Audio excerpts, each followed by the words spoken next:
Giropo Obogole.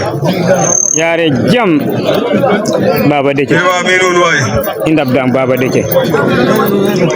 Yalla mbugar na men do kan men. Aja. Yalla mdikne bu fajam. Yalla mdikne bu fajam. Bab ni Baba ne. Ora na ko de yalla mo ñot fajam.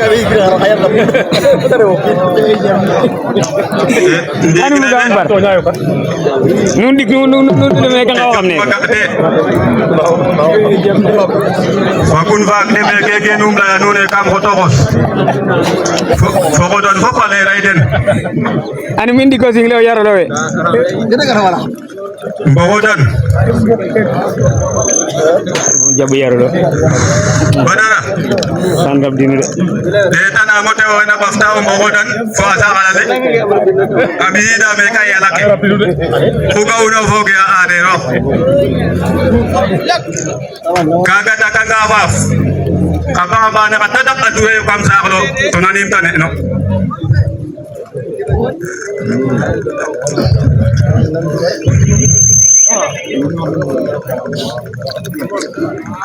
Ode tanam kala dakena nafdino relo ndero dulem fonga garlam eta na mo tena pa badara Rauna da ona rabit mo. Ni mo ka rawer na kay. eta na kala dakena nafdino relo ndero garam fo dulem Fatara billah mo te ko to tigno kin. wala dole ko la de wage nya ko jek muk wala ko ga de kana ganyu Ap lew. lam wagim tatik to badara ga imo jem tatik to kam sa ko foga O ka wiro endo haram na ya bu yak kamera ni mo to ko nyalo ka tam. kaga dakanga wa Malik deta na wala dakena dabdino relo kam bogoda de ko lay kam mumel anda kita ina mof kana nimnu de no kala da ka dabdino relo oyeng ba dabdino telo nyar to kam bogoda no Mo dan de ka dum stane ke de. deta na kaga pa iyo Otere makatay gol na yung kambodan. gayandi Nakate o ka. Esa kinyi niya ka mangkayo na. kaga ko lo kacho ote o minyano dot ote o ga o yego li jum ga tanga tok ndamat tato tambot no ala ngabokana no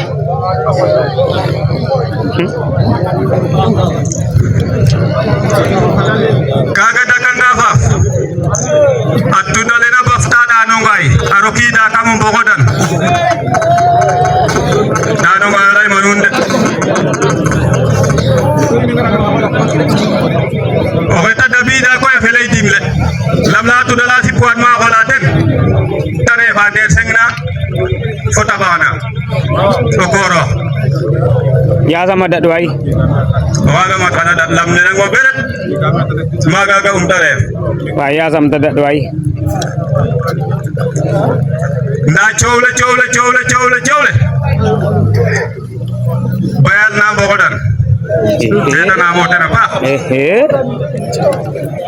mi de kam ga mballe da laka kanala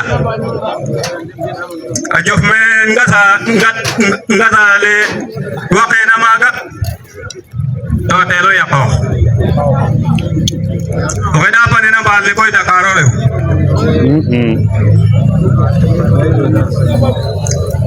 waxambaane baalo le a pani mballe Aba jig wai. Dakaro mi koy me keke dum kum la ya rek ka xola xama Malik dimle am no ko sun kene ñogoro Sera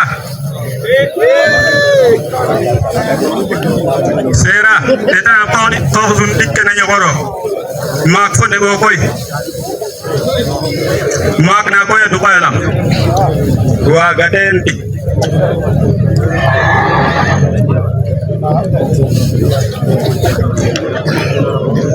Malik to ko beda lain fogum paga ngid fo fode rewena mbafto maga njoba kamay kola do na dinwo adwa ka jaxna tong ndaw la do laga mota ndaf dinwo ka jeg o xata ndaf ino ambug no ndaf sito dale e mugero xene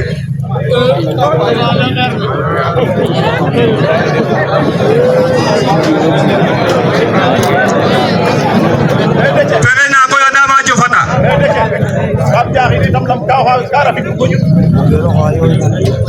barok kam falay ando memne a lam rewana ne to rek tega o mi ref la saxle o ref Dakar anda mi kena rirate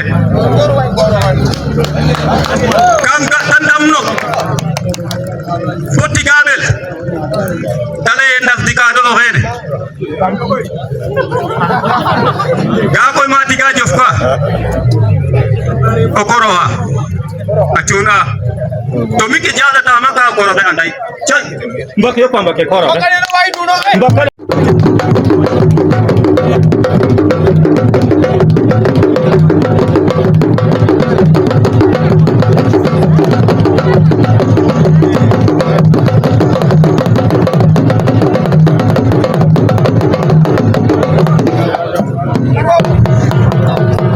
kaga som jada ta mo koro ka de andai neta barna bago biyo koy bo dalo to ko mo jada ta kam da pa dara ka je ke jel gadu makam sa xof kam gam me o ambane la andona ye o tew xaylo ka ga bo gat to jege awo do abuzan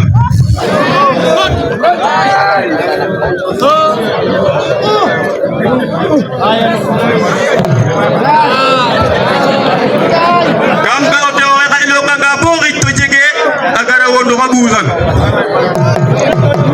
o koy sax ka mirande Amira nada tan babar ke jana wat na baba de cana la yande la inum nan kilo rek na no xol dimla am rek nan kilo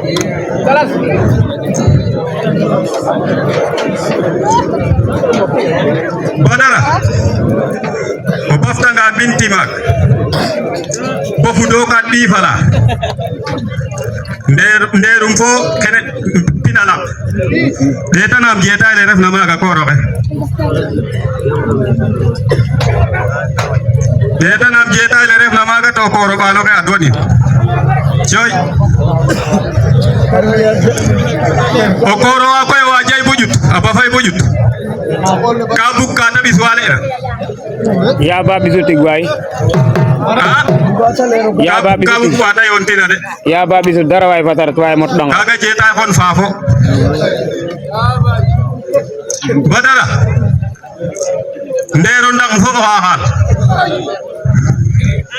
jeta na mo tena pa ko roxe mi de kam ga xacega xe o ndam fo xacega xe xaxal angeto ɗi fale mene ma jelona yayne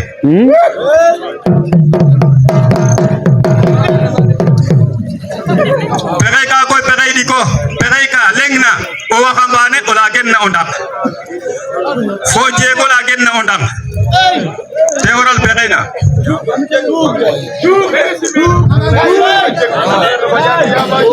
xoyo la ngonin ya ba jeg de fagun fa xoyo la ngonin kam lay rarange o waxambane de gol na fogel fu len saas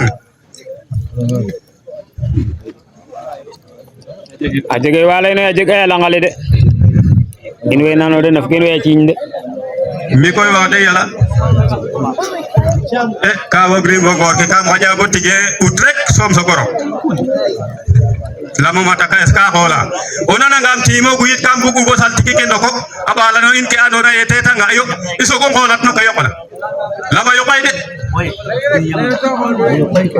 ayo bay de gari ba kak bok am gande aje kada to rewu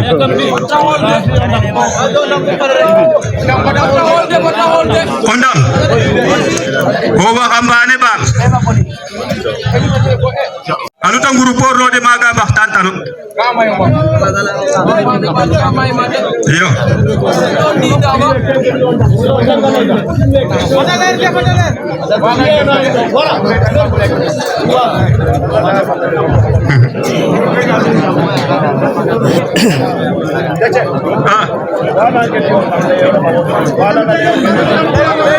maga za suran mi teban mi tatel no budi dayo Nung ada tel ngarin jabo. nan gilo ramo akel koy aras manun so mum laya detanam ke khot tonga mene fofle maya ma jelona sopne bola talak kambin baj detanam oda pe na mene o kin nanu no kuna ngaya o moto sa o kana ngabo maga o moto gili sai ho detyo ka koro Tangga ala motor wae. Nun menangga yo ka moto ke. Sugar na bumaga. Gili saya ko moto tap ngai maga. De chela unde. Ka hola kamare. Ale baba de chela unde. Kaga ta kanga fa. Kache kata da kare na bafto sa nun. Ande to ko betatel. Khala don dafdin wo koro. Purta bol. Ako le ka. Wapo.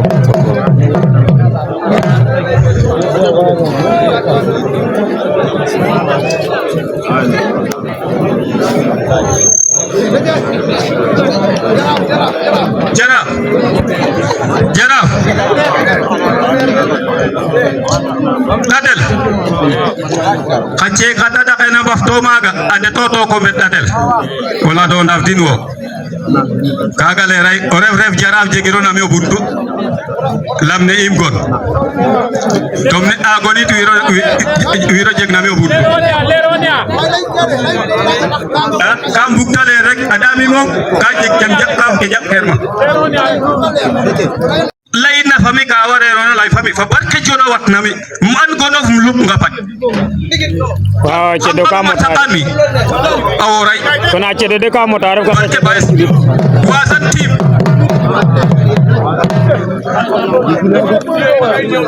wasan tim de o fa andona e jega nga koba mbiru ma jega nga koba fo mbir la ka saxo xali o buwan tayet fa barke jona wat nami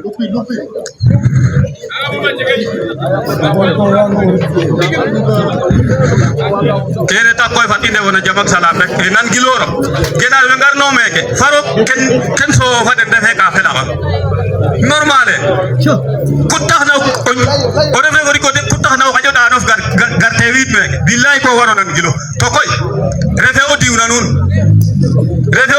wino yen we de tas mayo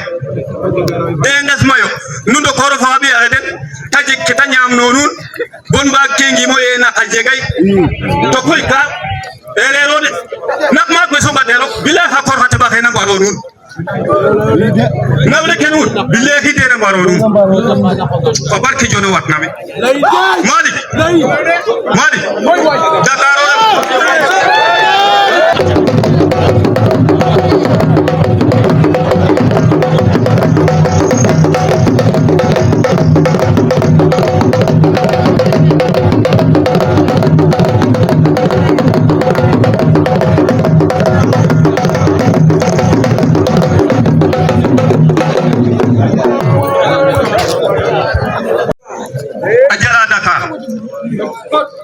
afia iso kacha watada tarich eta na motena ba ho ba Dakar ka dimar wa gangan